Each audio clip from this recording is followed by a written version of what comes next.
बिहार सरकार के नए मंत्रियों को आवास आवंटित कर दिया गया है। बिहार की पूर्व मुख्यमंत्री रही राबड़ी देवी को भी 10 सर्कुलर रोड आवास जो है वो खाली करने का आदेश दिया गया है। भवन निर्माण विभाग की ओर से उन्हें जो है वो नोटिस दिया गया है। भवन निर्माण विभाग ने कहा है कि उन्हें 39 हार्डिंग रोड आवास आवंटित किया गया है, लेकिन वो ये आवास किसी हाल में नहीं छोड़ेंगी। ये बातें आरजेडी के प्रदेश अध्यक्ष मंगनीलाल मंडल ने कही हैं। उन्होंने साफ कहा है कि जो करना है कर लें, लेकिन यह आवास खाली नहीं किया जाएगा। तो अब आवास आवंटन से लेकर आवास नहीं छोड़ने का ये जो पूरा मामला है, इसने बिहार की सियासत को गरमा दिया है। हमारे साथ हमारे दो सहयोगी स्टूडियो से जुड़े हुए हैं। पॉलिटिकल एडिटर उदय हमारे साथ जुड़े हुए हैं, वरिष्ठ सहयोगी राकेश रंजन जी जुड़े हुए हैं। सबसे पहले पॉलिटिकल एडिटर उदय के पास चलेंगे। उदय, देखिए, अब आवास खाली करने का ये जो मामला है पूरी तरीके से गरमाता हुआ नजर आ रहा है। आरजेडी ने दो टूक कह दिया है कि कोई भी हाल में हम आवास खाली करने नहीं जा रहे हैं। देखिए, आवास खाली करने नहीं जा रहे हैं, ये भले ही आरजेडी के नेता और कार्यकर्ता कह रहे हैं, लेकिन जब इस पूरे प्रकरण का कानूनी पहलू सामने आएगा तो फिर आरजेडी ये दावा नहीं कर सकती है। और देखिए, इसे झारखंड में भी इस तरह के दो मामले मेरे संज्ञान में हैं। मुझे याद है, एक मामला अभी हाल ही में रणधीर सिंह का था। पूर्व कृषि मंत्री थे। कृषि मंत्री के बाद वो आवास खाली नहीं कर रहे थे। मामला अदालत की चौखट तक पहुंचा था। 9-10 महीनों के बाद अदालत ने उन्हें आदेश दिया था कि आवास खाली करना पड़ेगा। इसी तरह का प्रकरण जोगेंद्र साहु जब मंत्री थे उस वक्त वो भी आवास खाली नहीं कर रहे थे। वो मामला भी अदालत तक पहुंचा था। अदालत की तरफ से कहा गया था कि आवास खाली करना होगा। तो देखिए, ये राबड़ी आवास के नाम से मशहूर हो चुका था और ये एक प्रतिष्ठा का प्रश्न अब आरजेडी के लिए बन गया है। और जिस तरह से आवास खाली करने का नोटिस दिया गया है, इसके मायने बहुत गहरे हैं। और देखिए, अब नीतीश कुमार इतने दिनों तक उन्होंने आवास खाली करने के लिए नहीं कहा था। इसके मायने ये थे कि तब तक आरजेडी बहुत मजबूत थी, लेकिन इस बार आरजेडी काफी कमजोर दिखाई दे रही है। और अगर एक दूसरे नजरिए से देखा जाए तो नीतीश कुमार शायद इस वजह से राबड़ी देवी जी को और लालू यादव जी को अपने बगल में रखते थे कि जब बीजेपी से या मोदी जी से उनका जी भर जाता था तो वो पिछले दरवाजे से वहां चले जाते थे देर शाम, और एक नया गुना भाग, एक नया समीकरण सामने आ जाता था। अब नीतीश जी ये स्पष्ट करना चाहते हैं कि अब ऐसी कोई गुंजाइश नहीं बची। अब पिछले दरवाजे से वहां जाने का कोई सवाल नहीं है। शायद ये भी एक वजह कही जा सकती बंद कर दी है। बिल्कुल, तो ये भी समीकरण है जिसे उदय ने समझाया है। राकेश रंजन जी के पास चलते हैं। रंजन जी, देखिए, ये मामला अब बिहार में पूरी तरीके से गरमा चुका है। मंगनीलाल मंडल के अगर बयान को देखें, वो दो टूक कहते हैं कि हम किसी भी हाल में इसे नहीं छोड़ेंगे। जो नोटिस आया है उसके बाद ये बयान आया। आप इसे कैसे देखते हैं? किस तरह के इशारे मिल रहे हैं अब इन तमाम परिस्थितियों से? देखिए, चुनाव में आरजेडी को झटका लगा है और उसके बाद ये एक और झटके के तौर पर इसको आप देख सकते हैं, क्योंकि भवन निर्माण विभाग, और खास बात यह है कि भवन निर्माण विभाग के मंत्री कौन हैं? भवन निर्माण विभाग के मंत्री जो हैं वो जेडीयू के वरिष्ठ नेता नीतीश कुमार के बेहद करीबी विजेंद्र चौधरी हैं। और भवन निर्माण विभाग की तरफ से ये नोटिस जो है वो गया है कि 10 सर्कुलर रोड जो है वो खाली करना पड़ेगा। अब अगर आप देखिए तो 2005 से इस आवास में राबड़ी देवी, लालू यादव जो है वो रह रहे हैं। राबड़ी देवी को ही ये भवन जो है लॉट हुआ था पूर्व मुख्यमंत्री के तौर पर। दरअसल 1990 से 2005 तक जो है एक अणे मार्ग जो कि मुख्यमंत्री आवास है उसमें लालू प्रसाद यादव का परिवार रहा करता था। पहले लालू प्रसाद यादव मुख्यमंत्री थे, बाद में जो है फिर राबड़ी देवी मुख्यमंत्री बनी। तो 2005 तक एक अणे मार्ग में जो है लालू परिवार रहा करता था। लेकिन फिर 2005 में जब सरकार बदली तो नीतीश कुमार एक अणे मार्ग में आए और फिर इनको 10 सर्कुलर रोड दिया गया। हालांकि जो पुराने लोग हैं वो जानते हैं कि उस समय भी इसे लेकर बड़ा विवाद हुआ था और काफी दिनों के बाद जो है कुछ दिन लालू प्रसाद यादव ने एक अणे मार्ग जो है वो छोड़ा था और फिर वो 10 सर्कुलर रोड में शिफ्ट हुए थे। लेकिन फिर 2005 से 10 सर्कुलर रोड में ही राबड़ी आवास था। यहीं पर लालू यादव का पूरा परिवार रहा करता था और जो भी राजनीतिक गतिविधियों का ये केंद्र था बिहार में, अगर आप कहिए तो खास करके विपक्ष की राजनीति का इस आवास में बहुत कुछ देखा है इन्होंने। यहाँ पर कई अच्छी यादें हैं आरजेडी के लिए, कुछ ऐसी भी यादें हैं जो वो साथ लेकर जाना नहीं चाहेंगे, लेकिन कुछ अच्छी यादें भी हैं। यहीं पर रहते हुए तेजस्वी यादव बिहार के उप मुख्यमंत्री बने, दो बार उप मुख्यमंत्री बने, नेता प्रतिपक्ष हैं, यहीं उनकी शादी हुई। और इसके अलावा आप देखिए तो तेज प्रताप यादव भी जो है यहाँ रहते मंत्री बने। कुछ अच्छी यादें हैं। अब एक बार फिर से ये फैसला आया है कि अब छोड़ना होगा 10 सर्कुलर रोड और अब 39 हार्डिंग रोड आवास जो है वो नया ठिकाना बनेगा। तो मतलब अब राजनीतिक गतिविधियां 10 सर्कुलर रोड से निकलकर 39 हार्डिंग रोड आवास में शिफ्ट होंगी।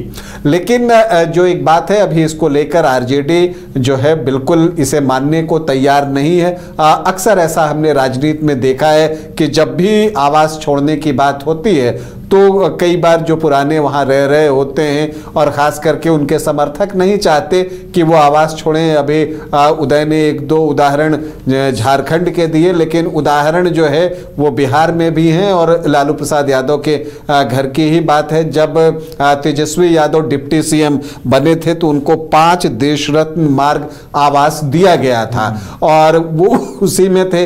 लेकिन फिर 2017 में, ये 2015 की बात है, फिर 2017 में जब सुशील मोदी उप मुख्यमंत्री बने और फिर से नीतीश कुमार और बीजेपी का गठबंधन हुआ तो फिर ये आवास तेजस्वी यादव से वापस लेने की बात हुई और उनको ये नोटिस गया था। लेकिन तब तेजस्वी यादव बिल्कुल भी इसके लिए तैयार नहीं थे और मामला कोर्ट तक चला गया। और अब देखिए तो वो कोर्ट से फैसला आया, कोर्ट से तेजस्वी यादव को राहत नहीं मिली और कोर्ट से तब तक ये फैसला भी आ गया कि जो पूर्व मुख्यमंत्री हैं उनको लेकर जो चीजें आती हैं कि वो आवास नहीं रखेंगे या जो सुविधाएं उनको एक पूर्व मुख्यमंत्री के तौर पर मिलती हैं वो चीजें जो है अब नहीं मिलेंगी। तो ये एक ऐसी बात है कि सुरक्षा, स्टाफ, सुविधाएं सब कम हो जाएंगी पूर्व मुख्यमंत्री की। तो राबड़ी देवी पहले पूर्व मुख्यमंत्री के तौर पर 10 सर्कुलर रोड में थी, अब आदेश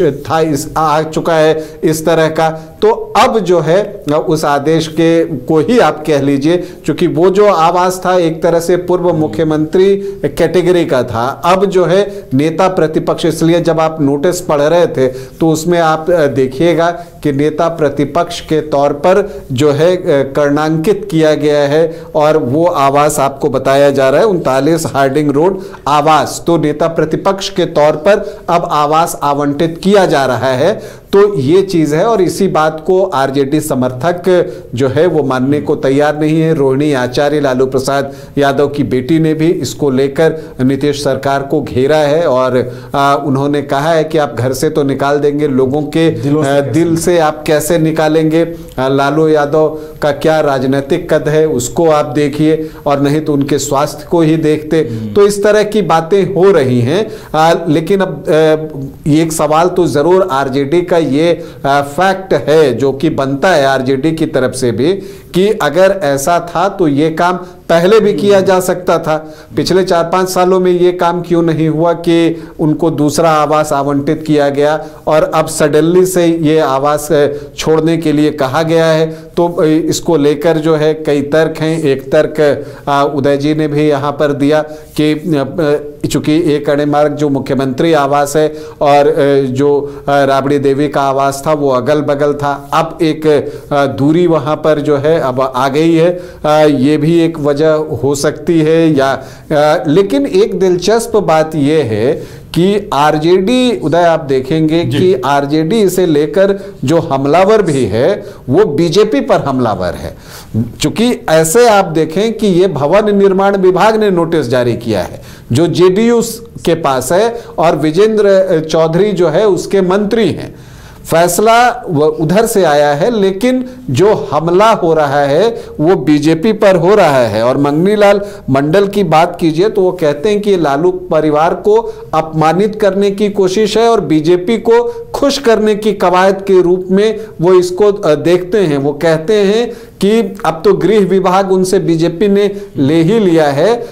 अब जो है नीतीश जी जो है मोदी जी और आरएसएस का भरोसा कैसे जीता जाए ये कोशिश करते हुए दिख रहे हैं। तो ये एक दिलचस्प पहलू है उदय की भवन निर्माण विभाग जेडीयू के पास, लेकिन कोसा आपको बीजेपी को जा रहा है। तो मुझे लगता है कहीं ऐसी बात तो नहीं कि नीतीश कुमार पर सीधा आरोप देकर जो है वो नाराजगी आरजेडी मोल लेना नहीं चाहता, क्योंकि आगे जो है वो इस तरह की न करे कि वो दरवाजे बंद हो जाएं। इसलिए नीतीश कुमार पर शायद इतना हमलावर जो है वो न होकर वो नीतीश कुमार के थ्रू बीजेपी पर हमलावर जो है आरजेडी ज्यादा दिख रहा है। बिल्कुल, देखिए ये इससे पहले भी जब समर्थन लेने देने या फिर तेजस्वी के साथ नीतीश जी ने सरकार बनाई, फिर जब वापस हुए तब भी तेजस्वी ने कहा था कि नहीं वो मेरे पिता के मित्र हैं, तो पिता समान हैं और चाचा जी कहकर हमेशा बात करते रहे। तो देखिए एक जो वरिष्ठ होने के नाते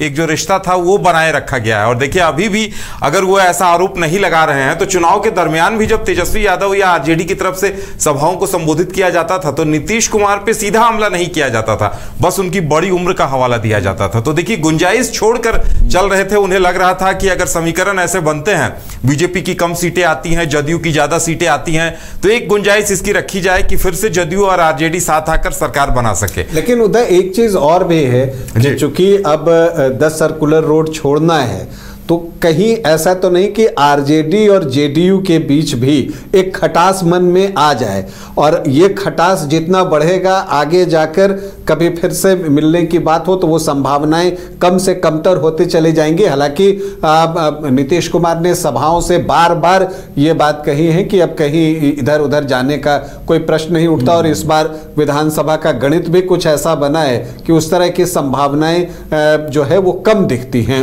बिल्कुल, देखिए नीतीश कुमार अभी पिछली बार जब तेजस्वी यादव डिप्टी सीएम थे और नीतीश कुमार सीएम थे तो उस वक्त कुछ ऐसा हुआ है, और इसकी वजह से अब नीतीश कुमार ने साफ ऐलान कर दिया था कि अब इधर उधर होने का कोई सवाल ही नहीं। उस वक्त की कड़वाहट कुछ ऐसी थी कि नीतीश कुमार ने सीधे अचानक से डिसीजन लिया था, इस्तीफा दिया था और सरकार गिराकर फिर बीजेपी के साथ सरकार बनाई थी। उसी वक्त ये लगा था कि अब नीतीश कुमार को लगा होगा कि नहीं अब ये बार बार खतरनाक है। और देखिए अब जो चुनावी नतीजे आए हैं उन्होंने 5 साल तक तो इसकी गुंजाइश खत्म कर दी है, क्योंकि अगर जेडीयू और तेजस्वी साथ साथ आ भी जाते हैं तो बहुत अच्छी सरकार या बहुमत का आंकड़ा नहीं हो पा रहा है। तो मुझे लगता है कि जो कड़वाहट पहले बढ़ी थी, जो आपने कहा, इस फैसले के बाद कड़वाहट शायद जेडीयू और आरजेडी के बीच थोड़ी और भी बढ़ सकती है। फिलहाल ये मुद्दा इतनी जल्दी खत्म होगा ऐसा लगता नहीं है। चलिए, तो इस पूरे मामले ने बिहार में सियासत को गरमा दिया है। राजद नेताओं के दावे ने बिहार में